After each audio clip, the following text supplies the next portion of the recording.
ओम श्री परमात्मने नमः। श्री हरिचरण पर सब ऋषि मुनियों के चरणों में नमस्कार प्रणाम करता हूँ। सब संतजनों के चरणों में नमस्कार प्रणाम करता हूँ। इस मेरे भारत देश के चरणों में प्रणाम करता हूँ, स्वागत करता हूँ। इस वीडियो को आप अंत तक सुने। इस वीडियो को सुनने वाले मेरे देश के हर कोने में घरों में बैठी माताएं के चरणों में मैं चरण स्पर्श करता हूँ। बहनों भाइयों को प्यार नमस्कार, राम राम।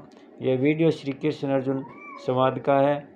जब महाभारत युद्ध में अर्जुन धर्म संकट में था, तनाव में था, चिंताओं से घिर गया था, कोई निर्णय नहीं ले पा रहा था, थर थर काँप रहा था, तब भगवान की शरण में गया। भगवान ने उन्हें गीता का उपदेश दिया और धर्म संकट से बाहर निकाला और अंत में विजय श्री का ताज भी पहना। इसलिए ये वीडियो सुनने मात्र से ही मानसिक तनाव, चिंताग्रस्त, शारीरिक तनाव से मुक्ति मिलेगी। इसलिए आप सब श्रोतागण इस सुप्रभात में पुण्य का भागीदार बनकर जन कल्याण में अपना सहयोग दें। वीडियो को ज़्यादा से ज़्यादा शेयर करें, सब्सक्राइब करें, लाइक करें।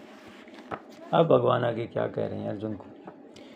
शरगणामादिरन्तस्य मदम चेवाहम अर्जुन अदातं विदानां वदम परवदतामहम् अक्षराणां करो अस्मि दवन्द् समासिकश्च अहमेवाक्षय कालो धाताहं विश्वतो मुख। हे अर्जुन, संपूर्ण सृष्टियों की आदि मध्य अंत में मैं ही हूँ। विद्याओं में अध्यात्म विद्या, ब्रह्म विद्या और परस्पर शास्त्रार्थ करने वालों का तत्व निर्णय के लिए किया जाने वाला वाद मैं हूँ। अक्षरों में आकार और समासों में द्वंद्व समास में हूँ। अक्षय काल अर्थात काल भी मैं हूँ। महाकाल तथा सब और मुख वाला धाता, सबका पालन पोषण करने वाला भी मैं ही हूँ। व्याख्या सर्वगणाम आदृश्य मध्य हम जितने सर्ग और मासर्ग होते हैं, उतना जितने प्राणियों की उत्पत्ति होती है, उनके आदि में मैं ही रहता हूँ, उनके मध्य में मैं रहता हूँ, उनके अंत में उनके लीन होने पर भी मैं रहता हूँ। तात्पर्य यह कि सब कुछ वासुदेव ही है। अतः मात्र संसार को, प्राणियों को देखते ही भगवान की याद आनी चाहिए। अध्यात्म विद्या विद्या नाम, जिस विद्या से मनुष्य कल्याण हो जाता है वह अध्यात्म विद्या कहलाती है। दूसरी सांसारिक कितनी ही विद्याएं पढ़ लेने पर भी पढ़ना बाकी ही रहता है, परंतु इस अध्यात्म विद्या प्राप्त होने पढ़ना अर्थात जानना बाकी नहीं रहता। इसलिए भगवान ने इसको अपनी विभूति बताया है। वाद प्रवदाता में हम आपस में जो शास्त्र किया जाता है वह तीन प्रकार का होता है। नंबर 1 जलप, युक्ति प्रयुक्त से अपने पक्ष का मंडन और दूसरे पक्ष का खंडन करके अपने पक्ष की जीत और दूसरे पक्ष की हार करने की भावना से जो शास्त्रार्थ किया जाता है उसको जलप कहते हैं। दूसरा है वितंडा, अपना कोई भी पक्ष न रखकर केवल दूसरे पक्ष का खंडन ही खंडन करने के लिए जो शास्त्रार्थ किया जाता है उसको वितंडा कहते हैं। तीसरा है वाद, बिना किसी पक्षपात के केवल तत्व निर्णय के लिए आपस में जो शास्त्रार्थ विचार विनिमय किया जाता है उसको वाद कहते हैं। उपरोक्त तीनों प्रकार के शास्त्रों में वाद श्रेष्ठ है। इसी वाद को भगवान ने अपनी विभूति बताया है। परिशिष्ट भाव है, लौकिक विद्या में अध्यात्म विद्या अर्थात आत्मज्ञान श्रेष्ठ है। इसी को गीता के अध्यायों की पुस्तिका में ब्रह्म विद्या कहा गया है। अध्यात्म विद्या अर्थात आत्मज्ञान को अपनी विभूति बताने का कारण कि यह सबसे सरल है, सबसे सुगम और सबके प्रत्यक्ष अनुभव की बात है। इसको करने में, समझने में, पाने में कोई कठिनता है ही नहीं। इसमें करना और समझना और पाना लागू होता ही नहीं, कारण कि यह नित्य प्राप्त है और जागृत, स्वप्न, सुषुप्ति आदि संपूर्ण अवस्था में सदा ज्यों का त्यों मौजूद है। आत्मज्ञान जितना प्रत्यक्ष है उतना प्रत्यक्ष संसार भी नहीं है।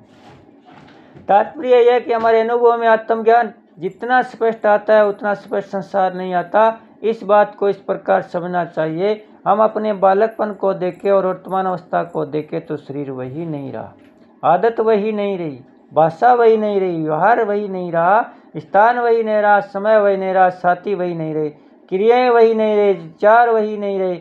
सब कुछ बदल गया पर सत्ता रूप से हम समय नहीं बदले। तभी हम कहते हैं कि मैं तो वही हूँ जो बालकपन में था। तात्पर्य का जो बदल गया वह अलग स्वभाव वाला है और जो नहीं बदला वह अलग स्वभाव वाला है। जो नहीं बदला वह हमारी असली स्वरूप अर्थात शरीर ही है, अर्थात जो बदल गया वह शरीर है। ये आत्मज्ञान है। व्याख्या अक्षराणाम मनुक्ष्मी वर्णमाला में सर्वप्रथम अकार आता है। स्वर और व्यंजन दोनों में एकार मुख्य है, एकार के बिना व्यंजनों का उच्चारण नहीं होता, इसलिए एकार को भगवान ने अपनी विभूति बताया। द्वंद्व सामासिक च, जिससे दो या दो से अधिक शब्दों को मिलाकर एक शब्द बनता है, उसको समास कहते हैं। समास कई तरह के होते हैं, उसमें अव्ययी, भाव, तत्पुरुष, बहुब्रीहि और द्वंद्व, ये चार मुख्य है। दो शब्दों के समास में यदि पहला शब्द प्रधानता रखता है तो वह अव्ययी भाव समास होता है, यदि आगे का शब्द प्रधानता रखता है तो वह तत्पुरुष समास होता है, यदि दोनों शब्द अन्य के वाचक होते हैं तो वह बहुब्रीहि समास होता है, और यदि दोनों शब्द प्रधानता रखते हैं तो वह द्वंद्व समास होता है। द्वंद्व समास में दोनों शब्दों का अर्थ मुख्य होने से भगवान ने इसको अपनी विभूति बताया है। अहमेव अक्षय काल है, जिस काल का कभी क्षय नहीं होता, अर्थात जो कालातीत है और अनादि अनंत रूप है, वह काल भगवान ही है। सर्ग और प्रलय गणना तो सूर्य से होती है, पर महाप्रलय में जब सूर्य भी लीन हो जाता है तब समय की गणना परमात्मा से होती है, इसलिए परमात्मा अक्षय काल है।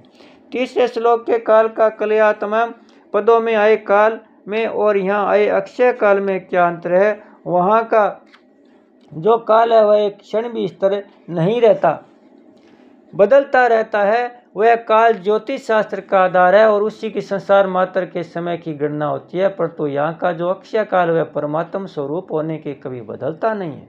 वह अक्षय काल सबको खा जाता है और स्वयं ज्यों का त्यों रहता है, अर्थात उसमें कभी कोई विकार नहीं होता। उसी अक्षय काल को यहाँ भगवान ने अपनी विभूति बताया है।